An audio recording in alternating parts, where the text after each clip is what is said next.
और गाइस कैसे हो आप लोग। तो आज हमारा वीकली Q&A एंड हमेशा की तरह आप लोगों को डिस्क्रिप्शन बॉक्स के अंदर टाइम स्टैम्प्स देखने मिलेंगे। तो अगर आपको किसी स्पेसिफिक क्वेश्चन पर जंप करना हो तो आप लोग उन टाइम स्टैम्प्स को यूज़ करके जंप कर सकते हो। एंड Q&A को स्टार्ट करने से पहले आप लोग को अपडेट प्रोवाइड करना चाहूँगा मेरा आईफोन 12 प्रो मैक्स के बारे में। अगर आप लोग रेगुलर व्यूअर्स हो तो आपको पता होगा मैं किस बारे में बात कर रहा हूँ, लेकिन अगर आप लोग चैनल पे नए हो तो एक छोटा सा ब्रीफ प्रोवाइड करना चाहता हूँ। ये जो आईफोन 12 प्रो मैक्स है, जब से मैंने परचेज किया था इसके अंदर मुझे कुछ ग्रीन टिंट का इशू आ रहा था और इसके ऊपर मैंने काफ़ी सारे ऑलरेडी वीडियोस बनाए भी थे कि ग्रीन टिंट जो है वो एग्जैक्टली क्या है। अगर आप ये इशू फेस कर रहे हो तो एग्जैक्टली ये क्या इशू है। सो बेसिकली उस टाइम पे मैंने जब एप्पल को कांटेक्ट किया था आज से कुछ 2-3 महीने पहले, तब एप्पल ने बताया था कि ये जो इशू है वो फ्यूचर के सॉफ्टवेयर अपडेट्स के अंदर एप्पल इसको रिजॉल्व करेगा। एंड आफ्टर एवरी अपडेट मेरा जो इशू है वो कम तो नहीं हो रहा था लेकिन और वर्स होता जा रहा था, इसलिए मैं बहुत ज़्यादा टेंशन में आ गया था कि शायद इसके अंदर कुछ डिस्प्ले के हार्डवेयर के अंदर कुछ इशू आ सकता है।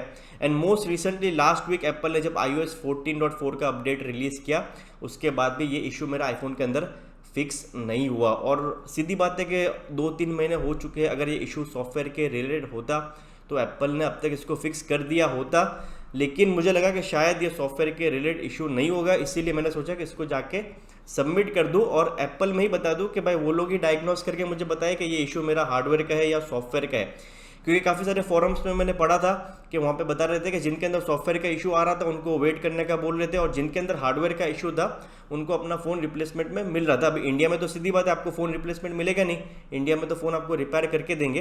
तो लास्ट वीक मैंने अपना आईफोन 12 प्रो मैक्स को सबमिट कर दिया सर्विस सेंटर में, उन्होंने इसको भेजा बैंगलोर डायग्नोस करने के लिए। मैंने उनको सारा इशू वगैरह समझाया, डार्क रूम में रह गया और क्लियरली मेरा जो इशू था उनको विजिबल था। उन लोगों ने कुछ प्रूफ्स लिए, डिस्प्ले पे मार्किंग वगैरह किया और भेज दिया बैंगलोर में। अब यहाँ पे मेरे पास आप लोगों के पास दो अपडेट्स है। अगर आपका फ़ोन बैंगलोर पहुँचता है एंड आपके फ़ोन के हार्डवेयर के अंदर कुछ भी इशू नहीं आता तो आपको फिर से फ़ोन आएगा कि अपना फ़ोन कलेक्ट कर लो और सॉफ्टवेयर अपडेट का वेट करो, क्योंकि आपके फ़ोन के अंदर कुछ भी इशू नहीं है। और अगर आपके फ़ोन के अंदर कुछ हार्डवेयर रिलेटेड इशू होता है, डिस्प्ले के हार्डवेयर के अंदर कुछ प्रॉब्लम होता है, तो आपको डिस्प्ले जो है वो रिप्लेसमेंट ऑफर किया जाएगा। क्योंकि अनफॉर्चुनेटली इंडिया के अंदर तो फ़ोन रिप्लेस होता नहीं है, तो आपको फ़ोन रिपेयर का ही ऑप्शन दिया जाएगा। आपको यही ऑप्शन दिया जाएगा कि आपको ये लोग डिस्प्ले जो है वो रिप्लेस करके देंगे। तो मेरे केस में अनफॉर्चुनेटली हार्डवेयर के रिलेटेड इशू था, डिस्प्ले के अंदर इशू था, तो मेरा फ़ोन वापस आ चुका है रिप्लेसमेंट होके, मतलब डिस्प्ले जो है इसका रिप्लेस होके वापस आ चुका है। तो ये अपडेट है मेरे पास आप लोगों के लिए। अगर आप लोग चाहते हो अपने फ़ोन को डायग्नोस करवाने का तो आप लोग एप्पल के सर्विस सेंटर में जा सकते हो, लेकिन आपको एक रिकमेंडेशन दूंगा कि अगर आपके फ़ोन के अंदर इतना ज़्यादा नोटिसेबल इशू ना हो तो आप लोग फ्यूचर के सॉफ्टवेयर अपडेट का वेट करो। और अगर आपके फ़ोन के अंदर आफ्टर एवरी अपडेट आपका डिस्प्ले जो है वो और वर्स होता जाता है तो शायद आपके अंदर भी हार्डवेयर के रिलेटेड इशू हो सकता है। एंड मुझे कोई टेंशन नहीं है क्योंकि मेरा जो फ़ोन है वो 2 साल की वारंटी के अंदर है, तो अगले 2 साल तक फ़ोन में और कुछ भी इशू आता है तो शायद फ्यूचर में एप्पल मुझे फ़ोन रिप्लेस करके दे सकता है।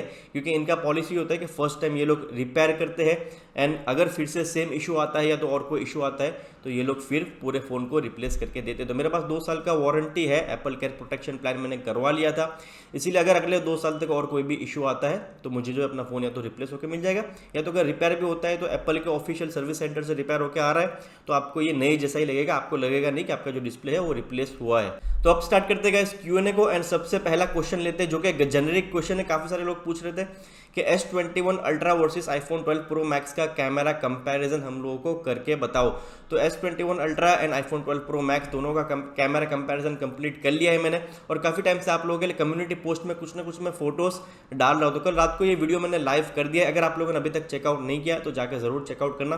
कंप्लीट एक कैमरा कंपैरिजन करने का ट्राई किया जहाँ पे portrait mode, photos, selfies, videos सारी चीज़ें हम लोगों ने कंपेयर किए। उम्मीद करता हूँ आपको ये जो वीडियो है वो पसंद आए। अगला क्वेश्चन है साद खान की तरफ से, इन्होंने पूछा है कि इनको आईफोन 10 खरीदना है, जिनके पास ये खरीदना चाहते हैं उनका फ़ोन गिर गया था तो डिस्प्ले जो है वो रिप्लेस हो चुकी है, लेकिन डिस्प्ले रिप्लेस होने के बाद जो ट्रू टोन का ऑप्शन आ रहा है वो ऑप्शन नहीं आ रहा। फेस आईडी वगैरह सब कुछ सही से काम कर रहा है लेकिन ट्रू टोन का ऑप्शन नहीं आ रहा। तो क्या ऐसा फ़ोन खरीदना चाहिए? तो मेरे हिसाब से अगर आप ऐसा फ़ोन अवॉइड करोगे तो ज़्यादा बेटर रहेगा, क्योंकि अगर ट्रू टोन का ऑप्शन नहीं आ रहा फ़ोन के सेटिंग्स के अंदर तो ये शायद जो डिस्प्ले है वो आफ्टर मार्केट डिस्प्ले से रिप्लेस हो सकता है। मतलब शायद जो फ़ोन है वो आफ्टर मार्केट डिस्प्ले से रिप्लेस हो सकता है, क्योंकि अगर एप्पल का ओरिजिनल डिस्प्ले होता तो ट्रू टोन का ऑप्शन वहाँ पे होता। और काफ़ी सारे ऐसे भी यूजर्स यूजर्स जिनको ओरिजिनल डिस्प्ले के अंदर भी ट्रू टोन का ऑप्शन जो है वो ऑफ आ रहा था कुछ सॉफ्टवेयर इश्यूज की वजह से।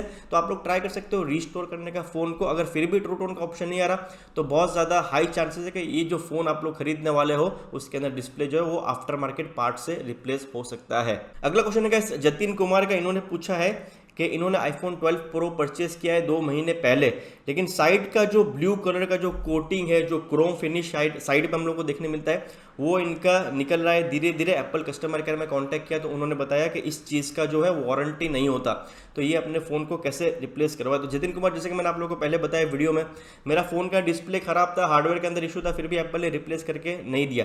तो आपका ये जो क्रोम वाला जो आपका जो ब्लू कोटिंग है वो बाहर निकल रहा है, ये वारंटी के अंदर कवर नहीं होता। और ये एप्पल की ऑफिशियल वेबसाइट के ऊपर एप्पल के ऑफिशियल वारंटी डॉक्यूमेंट के अंदर क्लियरली मेंशन्ड है कि नॉर्मल वेयर एंड टेयर से जो कोटिंग वगैरह होता है अगर वो निकलता है तो वो एप्पल वारंटी में कवर नहीं करता। काफ़ी अनफॉर्चुनेट बात है कि आपका 2 महीने में कोटिंग निकलना स्टार्ट हो चुका है।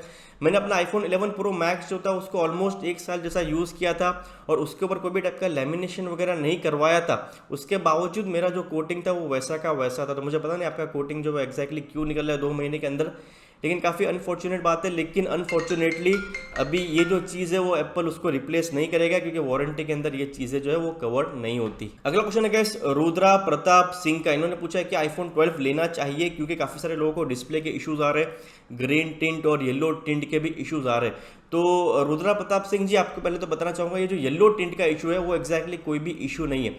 iPhone 12 जो नए आईफोन है उनका जो डिस्प्ले है वो थोड़ा वार्मर साइड पे एप्पल ने कैलिब्रेट करके रखा है, जिसकी मदद से हम लोगों को कलर एक्यूरेसी जो है वो भी ज़्यादा बेटर देखने मिलती है। तो ये जो येलो टिंट है वो कोई इशू नहीं है, वार्मर साइड पे कैलिब्रेटेड है। एंड हर एक iPhone 12 मॉडल जो है 12 मिनी है, 12 प्रो है, 12 प्रो मैक्स है, उसका डिस्प्ले कुछ ना कुछ अलग वे में कैलिब्रेटेड है। तो आप लोग हर एक फ़ोन को साइड बाय साइड रखोगे तो सबका डिस्प्ले आप लोगों को एक्जैक्टली सेम जैसा नहीं लगेगा, थोड़ा बहुत आपको स्लाइट फर्क देखने मिलेगा। तो वो जो वार्मर टोन का इशू है उसमें आप कोई भी टाइप का टेंशन मत लो। और जहां तक बात करें ग्रीन टिंट का, तो ये जो ग्रीन टिंट का इशू मैं आप लोगों को बता रहा हूं वो सारे फोन्स के अंदर नहीं है, क्योंकि एप्पल जो मिलियंस ऑफ यूनिट्स को मैन्युफैक्चर करता है, इतने लार्ज स्केल पे जब कोई चीज़ मैन्युफैक्चर हो रही होती है तो सीधी बात है कि कुछ यूनिट्स के अंदर आप लोगों को इशू देखने मिल सकता है। एंड अगर आपके फ़ोन के अंदर इशू आता भी है, अगर मैं नहीं चाहूँगा कि आपके फ़ोन के अंदर इशू आए, लेकिन इन केस आपके फ़ोन के अंदर इशू आता भी है तो आपके पास एप्पल का 1 ईयर का वारंटी रहता है, जिसमें आप कभी भी अपने फ़ोन को जाकर रिपेयर करवा सकते हो। तो मेरे हिसाब से कोई भी टेंशन लेने वाली यहाँ पे आपको बात नहीं है। अगला क्वेश्चन है गाइस अंकित शाह का, इन्होंने पूछा है कि I want touch ID in my iPhone, should I wait for iPhone 13, will it be available in all models of iPhone 13। तो यहाँ पे अंकित भाई कुछ कह नहीं सकते iPhone 13 के सारे मॉडल्स के अंदर टच आईडी देखने मिलेगा या नहीं मिलेगा। एटलीस्ट आपको यहाँ पे ये बता सकता हूँ कि iPhone 13 के pro model and pro max के अंदर आप लोगों को टच आईडी डेफिनेटली देखने मिलेगा, क्योंकि ये एक ऑप्शन है जो कि अभी फिलहाल मिसिंग लग रहा है आज जो टाइम में हम लोग रह रहे हैं। तो शायद एप्पल जो है वो नॉन प्रो मॉडल्स में भी टच आईडी लाए, लेकिन अभी फिलहाल कुछ कह नहीं सकते। लेकिन इतना आपको बता सकता हूँ कि बहुत ज़्यादा हाई चांसेस है, 90-95% के आसपास चांसेस है कि टच आईडी जो आपको एटलीस्ट प्रो मॉडल्स में तो देखने मिलेगा ही। अगला क्वेश्चन है गाइस रवि किरार का, इन्होंने पूछा है कि इनको एक एप्पल वॉच लेना है, 40,000 रुपीज़ का बजट है, तो क्या लेना चाहिए, एप्पल वॉच ऐसी लेना चाहिए या सीरीज 6 लेना चाहिए। तो अगर आपका बजट 40,000 रुपीज़ का है तो आपको नो डाउट सीरीज 6 के लिए ही जाना चाहिए, क्योंकि आप लोगों को 40,000 रुपीज़ में 44 mm की सीरीज 6 देखने मिल जाएगी। लेकिन वो जो सीरीज 6 आपको मिलेगी वो GPS ओनली मॉडल मिलेगी, सेलुलर मॉडल आपको नहीं मिलेगी। तो अगर आपको सेलुलर मॉडल की रिक्वायरमेंट है तो आप एप्पल वॉच ऐसी के लिए जा सकते हो, लेकिन मेरा ज़्यादा रिकमेंडेशन रहेगा सीरीज 6। एंड क्योंकि आपकी जो सीरीज 6 आपके फ़ोन के साथ पेयर हो जाएगी तो मेरे हिसाब से आपको सेलुलर मॉडल की ज़रूरत ना पड़े, अनलेस कि आप अपने फ़ोन को घर में रख के जाते हो और वॉच को अलग से पहन के जाते हो। लेकिन सीरीज 6 एक बेटर ऑप्शन रहेगा आपके लिए। अगला क्वेश्चन है शॉप स्मार्टली का, इन्होंने पूछा है कि क्या आईफोन केयर पे जब हम लोग फ़ोन सबमिट करते हैं रिप्लेसमेंट के लिए या रिपेयर के लिए या फॉर कोई भी रीज़न, तो क्या हम लोग को सब्सटीट्यूट फ़ोन दिया जाता है। तो हाँ, आप लोगों को सब्सटीट्यूट फ़ोन देखने मिलेगा। आपको एक स्टैंड बाय डिवाइस प्रोवाइड करने में आएगा एप्पल की तरफ से। मुझे यह iPhone 8 प्रोवाइड करने में आया था एप्पल की तरफ से, जिनको मैंने अभी तक इनको रिटर्न नहीं किया, उनसे मैंने थोड़ा बहुत और टाइम मांग लिया ताकि आप लोगों के लिए मुझे एक वीडियो भी बनाना है। इस फ़ोन को मैं रिटर्न जल्दी करने वाला हूं। लेकिन हाँ, आपको एक स्टैंड बाय डिवाइस मिलेगा एप्पल की तरफ से। जब तक कि आपका फ़ोन सर्विस सेंटर में पड़ा है आपको एप्पल एक अलग से फ़ोन देकर रखेगा, और वो फ़ोन iPhone 8 ही होगा, क्योंकि iPhone 8 ही ये लोग स्टैंड बाय पे देते हैं। अगला क्वेश्चन है गाइस नूर आलम का, इन्होंने पूछा है iPhone 12 क्या 5G नेटवर्क को अच्छे से सपोर्ट करेगा। तो आईफोन 12 5G नेटवर्क को बहुत अच्छे से सपोर्ट करेगा। आईफोन 12 के सारे मॉडल्स के अंदर आप लोगों को ऑलमोस्ट सारे 5G बैंड्स देखने मिलेंगे जिनकी आप लोगों को फ्यूचर में रिक्वायरमेंट होगी। आपको MM वेव का जो बैंड है सिर्फ इंडिया के अंदर वो देखने नहीं मिलता, और MM वेव तो आने में इंडिया में बहुत ज़्यादा टाइम है, और अगर आता भी है तो किस तरह आप लोग उसको यूज़ कर पाओगे वो भी एग्जैक्टली अभी आइडिया नहीं है, क्योंकि MM वेव के जो एंटेना है वो आपसे बहुत ज़्यादा नज़दीक चाहिए, बीच में कोई भी ऑब्जेक्ट वगैरह नहीं आना चाहिए, काफ़ी सारे रिस्ट्रिक्शंस है MM वेव के अंदर। लेकिन जहाँ तक बात करें तो आईफोन 12 के सब 6 गीगाहर्ट्ज के 5G बैंड्स के बारे में, तो आपको कोई भी टेंशन लेने की जरूरत नहीं है, कंप्लीटली 5G प्रूफ फोन आपको आईफोन 12 के अंदर देखने मिलेगा। अगला क्वेश्चन है गाइस सचिन का, और इन्होंने पूछा है कि आईफोन 13 के अंदर क्या बैटरी कैपेसिटी हम लोग को ज़्यादा देखने मिलेगी आईफोन 12 सीरीज के मुकाबले। तो शायद आप लोग को स्लाइटली बेटर देखने मिल सकता है, लेकिन अभी कुछ कह नहीं सकते क्योंकि ऐसे कोई फिलहाल बैटरी के रिलेटेड लीक्स नहीं है कि आपको ज़्यादा बेटर बैटरी देखने मिलेगी। स्लाइटली बेटर देखने मिल सकती है, लेकिन क्योंकि iOS इतना ज़्यादा ऑप्टिमाइज्ड होता है कि कम बैटरी में भी आपको ज़्यादा बैकअप प्रोवाइड करता है, तो मेरे हिसाब से अगर फॉर्म फैक्टर वगैरह सब कुछ सेम आता है तो शायद बैटरी सेम ही रहेगी। लेकिन अगर एप्पल फ़ोन को थोड़ा बहुत थिक करने का ट्राई करता है, जैसे कि हम लोग को मोस्ट रिसेंटली लीक्स निकल के आई थी कि 0.26 mm थिक करेगा, इतने में इतना कुछ ज़्यादा फर्क नहीं पड़ेगा, लेकिन अभी फिलहाल कुछ कह नहीं सकते, शायद आपको स्लाइटली बेटर देखने मिले। अगला क्वेश्चन है सैराज का, और इन्होंने पूछा है क्या 4G आईफोन के अंदर 5G सिम डाल देंगे तो क्या होगा एग्जैक्टली।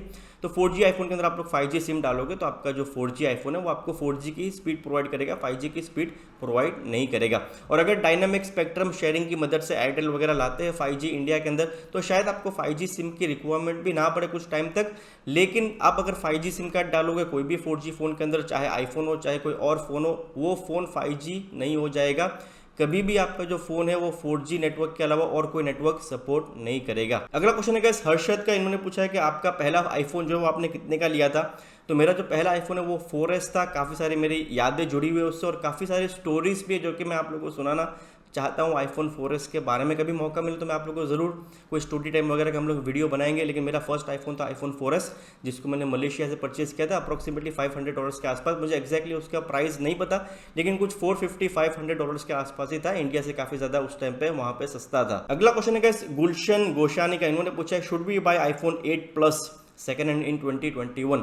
अगर आपको आईफोन 8 प्लस परचेस करना है, इन्होंने इनका बजट भी मेंशन किया, 25,000 रुपीज़ का इनका बजट है। अगर आपका 25,000 रुपीज़ का बजट है, आईफोन 10 ज़्यादा रिकमेंडेड है, ज़्यादा मॉडर्न आपको एक्सपीरियंस मिलेगा।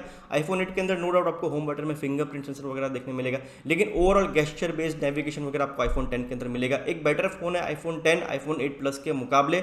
ओलेड की स्क्रीन भी आपको वहाँ पे देखने मिलती है, और आईफोन 10 जो है आराम से आपको 25,000 के अंदर देखने मिल जाएगा। तो 8 प्लस से ज़्यादा मैं आप लोगों को रिकमेंड करूँगा आईफोन 10। और अगर आप बजट 2-3 हज़ार रुपये और ज़्यादा स्पेंड कर सकते हो तो आईफोन 10R भी आप लोगों को देखने मिल सकता है। नो डाउट आईफोन 10R के अंदर आपको ओलेड का डिस्प्ले देखने नहीं मिलेगा, लेकिन आपको स्लाइड स्क्रीन साइज ज़्यादा देखने मिलेगा आईफोन 10R के अंदर। वो अब आपकी चॉइस है। आईफोन 10 एंड 10R दोनों एक अच्छे फ़ोन है और दोनों आपकी प्राइस रेंज के अंदर बैठ जाएंगे। अगला क्वेश्चन है गाइस अपार का, इन्होंने पूछा है कि इनको एक प्रॉब्लम हो रहा है, इनके पास आईफोन 11 प्रो है, जिसको ये स्विच ऑफ और स्विच ऑन फिर से करते हैं तो बैटरी जो है 1-3% इंक्रीज हो जाती है। तो एक्जैक्टली इसको कैसे सॉल्व करें।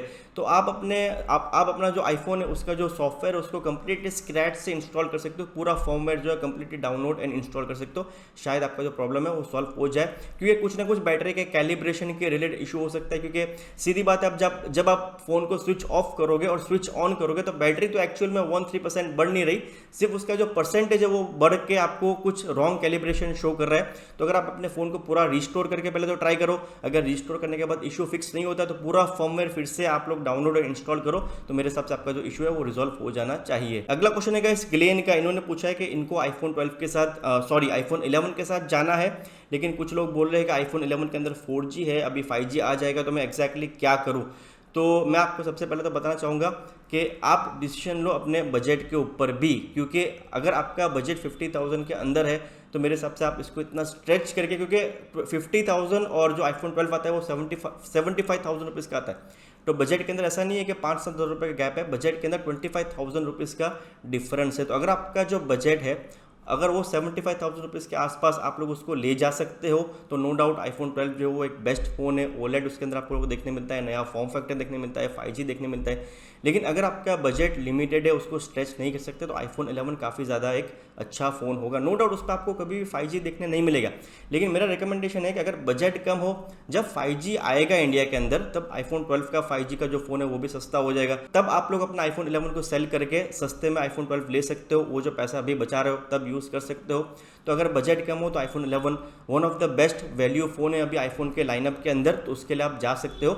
और अगर 5G आता भी है फ्यूचर में, लेट्स से 5G जल्दी आ जाता है, 5G इस साल के एंड में आ जाता है, तो आप जियो 5 टाइप का कोई पर्सनल हॉटस्पॉट यूज़ कर सकते हो, जिससे आपको 5G की स्पीड आपके फ़ोन के ऊपर मिलेगी। मतलब आपका जो आईफोन 4G है वो 5G नहीं हो जाएगा, लेकिन वो जियो 5 का पर्सनल हॉटस्पॉट यूज़ करके 5G का जो स्पीड का एक्सपीरियंस है आप अपने आईफोन 11 के ऊपर भी कर सकते हो। अगला क्वेश्चन है आज के Q&A का लास्ट क्वेश्चन है गाइस, रोहित के तरफ से। इन्होंने पूछा है कि इनके पास आईफोन 10 है, 3 साल हो चुके हैं, आईफोन 12 प्रो लेना चाहते हैं, लेकिन दिक्कत ये है कि 12 प्रो में 120 हर्ट्ज नहीं है।